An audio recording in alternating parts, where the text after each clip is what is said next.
ನದಿ ಜೀವ ಎಲ್ಲ ರಾಶಿಗಳಿಗೂ ನಾವು ಹೆಣ್ಣಂತ ಪೂಜೆ ಮಾಡ್ತೀವಿ. ಆದ್ರೆ ಯಾಕೆ ಈ ರೀತಿ ಮಾಡ್ತಾರ? ಪುರುಷ ಸಮಾಜ ಸ್ತ್ರೀಯರನ್ನ ಯಾಕೆ ಈ ತರ ಹಿಂಸೆ ಮಾಡ್ತಾರ ಅನ್ನೋದೇ ಪ್ರಶ್ನೆ. ದೇವ್ರ ಪೂಜೆ ಮಾಡ್ತೀರಿ, ಲಕ್ಷ್ಮಿ ಬೇಕು, ಸರಸ್ವತಿ ಬೇಕು, ಎಲ್ಲಾನು ಹೆಣ್ಣನ್ನ ಆರಾಧನೆ ಮಾಡ್ತೀರಿ.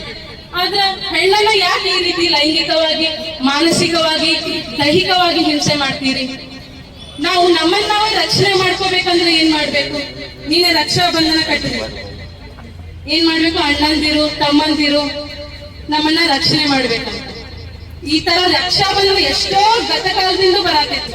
ಯಾರಾದ್ರೂ ರಕ್ಷಣೆ ಮಾಡಿದ್ರ? ರಕ್ಷಣೆ ಮಾಡಿದ್ರೆ ಈ ರೀತಿ ವರ್ಷ ಪೂರ್ತಿ ರಕ್ಷಾ ಬಂಧನ ಆಚರಣೆ ಮಾಡೋ ಉದ್ದೇಶ ಏನ್ ಹಾಗಾದ್ರೆ? ಪುರುಷ ಸಮಾಜ ಯಾಕೆ ತೆಚ್ಕೋತಿಲ್ಲ?